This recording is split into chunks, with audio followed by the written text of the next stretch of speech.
Assalamualaikum warahmatullahi wabarakatuh. Di video kali ini aku akan membahas salah satu tes wawasan kebangsaan yang keluar, yaitu mengenai integritas. Nah, materi ini aku dapat langsung dari tim tenaga pengajar orientasi DPRD Kabupaten Kota se-Jawa Tengah. Kemudian teman-teman, di video kali ini juga aku akan ngebagiin materi mengenai integritas dari 3 modul. Yang pertama dari Lembaga Administrasi Negara, kedua dari Pemprov Riau, dan yang ketiga dari tim tenaga pengajar orientasi DPRD Kabupaten Kota se-Jawa Tengah. Jadi teman-teman bisa mempelajari materi integritas dari 3 modul ini ya teman-teman, sehingga persiapan teman-teman lebih matang lagi. Caranya gampang teman-teman, tinggal tekan tombol subscribe, kemudian teman-teman like video ini dan share ke akun sosial media kalian. Kemudian yang terakhir, tulis di kolom komentar alamat email kalian. Oke, aku tunggu ya. Semakin cepat teman-teman melakukan, makin cepat aku kirim ke email teman-teman. Kita lanjut ya.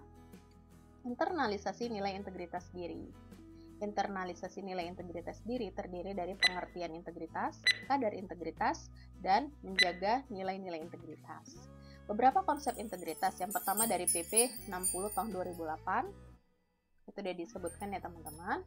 Yang kedua, integritas ini adalah sikap perilaku yang menyatukan utuh antara perkataan, pikiran, perasaan hati nurani, dan tindakannya sebagaimana yang dikutip dari John C. Maxwell, halaman 52 dalam bukunya berjudul Developing the Leader Within You.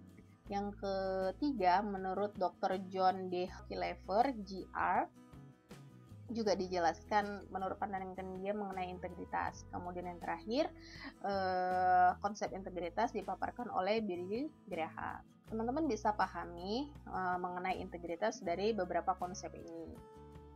Kemudian, integritas berdasarkan Kamus Kompetensi Perilaku KPK, yang dimaksud dengan integritas adalah bertindak secara konsisten antara apa yang dikatakan dengan tingkah lakunya sesuai nilai-nilai yang dianut, atau nilai-nilai dapat berasal dari nilai kode etik di tempat dia bekerja, nilai masyarakat, atau nilai moral pribadi.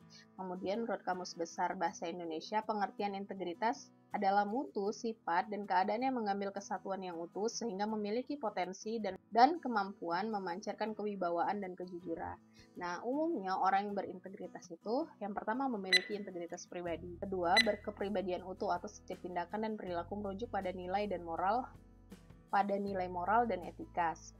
Yang ketiga, satunya perkataan dan perbuatan. Keempat, patuh pada kode etik yang telah disepakati atau tidak melanggar sumpah jabatan. Yang kelima, tidak tergoda melakukan penyelewengan dengan wewenang yang dimiliki. Pertama, konsumerisme dan hedonisme. Kedua, tatanan nilai dan ukuran moral masyarakat yang salah. Yang ketiga, manusia terpukau dan terperdaya oleh uang dan kekuasaan. Dan yang terakhir, orang berintegritas menjadi panutan. Beberapa tokoh bangsa yang berintegritas: Haji Agus Salim, Baharudin Lopah, Hoegeng Iman Santosa, Muhammad Hatta, Muhammad Natsir, Sri Sultan Hamengkubuwono IX. Profil pribadi berintegritas: jujur, peduli, mandiri, disiplin, tanggung jawab, kerja keras, sederhana, berani, dan adil. Kadar integritas: pertama, dia jujur mengikuti nurani. Kedua, dia terhadap godaan, konsisten, jujur mengikuti nurani. Yang ketiga, dia terhadap resiko, berani, konsisten, jujur mengikuti nurani. Menjaga nilai-nilai integritas: individu menerima pengaruh dan bersedia bersikap dan berperilaku dengan penuh integritas dikarenakan integritas tersebut sesuai dengan apa yang ia percayai dan sesuai dengan sistem nilai yang dianutnya. Individu yang menerima pengaruh integritas menjadi berintegritas dengan penuh kepuasan. Yang kedua, mengantarkan diri Anda untuk berinteraksi dengan fenomena bawah sadar, karena Anda menyadari bahwa internalisasi integritas terkait erat dengan permasalahan nilai, keyakinan, kebiasaan, dan konsep diri yang ada pada tataran bawah sadar manusia. Bawah sadar 88-90% mengendalikan bagaimana manusia berinteraksi dengan lingkungannya. Dan yang ketiga, memiliki permanensi yang kuat dan lama, karena tidak hanya pada tataran otak manusia, namun mengupayakan sampai menyentuh bagian terdalam manusia atau keunikan manusia dibandingkan dengan makhluk lainnya, yaitu neuron atau heart. Internalisasi integritas. Internalisasi integritas akan maksimal ketika kita mampu menggabungkan pendekatan inside out dan outside in. Untuk terjadinya hal tersebut, maka lingkungan yang berintegritas perbanyak hidup dalam lingkungan positif, proteksi integritas, pastikan pengaruh lingkungan yang negatif tidak masuk dalam pikiran atau dalam diri kalian. Yang ketiga, perubahan sistem nilai. Negatif dihapus dengan yang positif. Yang kedua, penguatan sistem nilai. Jika pengaruh sudah masuk dalam pikiran atau diri kalian, segera lakukan teknik penguatan sistem nilai agar yang negatif dapat dihapuskan dan diganti dengan yang positif. Integritas sang pemimpin. Yang pertama, pemimpin yang patuh pada prinsip moral dan etika. Yang kedua, pemimpin yang membuat komitmen dan setia terhadap komitmen. Yang ketiga, lebih dari kejujuran. Kejujuran menyampaikan kebenaran atau ucapannya sesuai dengan kenyataan.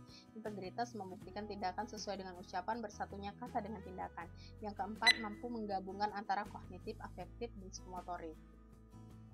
Perilaku integritas. Pertama, integritas organisasi, dilanjut dengan akuntabilitas, kemudian kompetensi, keempat etika, dan yang terakhir dia menjadi minus korupsi. Nah, akuntabilitas itu terdiri dari bertindak sesuai kebutuhan kepentingan masyarakat, kedua keterbukaan dalam pembuatan keputusan, ketiga hasil kinerja administratif terkait efektif, efisien. Yang keempat, dampak sosial kinerja administrasi. Kelima, pengesahan secara demokratis terhadap kinerja administrasi. Terakhir, ketaatan peraturan prosedur. Kompetensi itu terdiri dari penggabungan kognitif, afektif, psikomotorik. Kemudian yang ketiga, etika publik, di mana norma bagi ASN atau aparatur sipil negara. Assalamualaikum warahmatullahi wabarakatuh.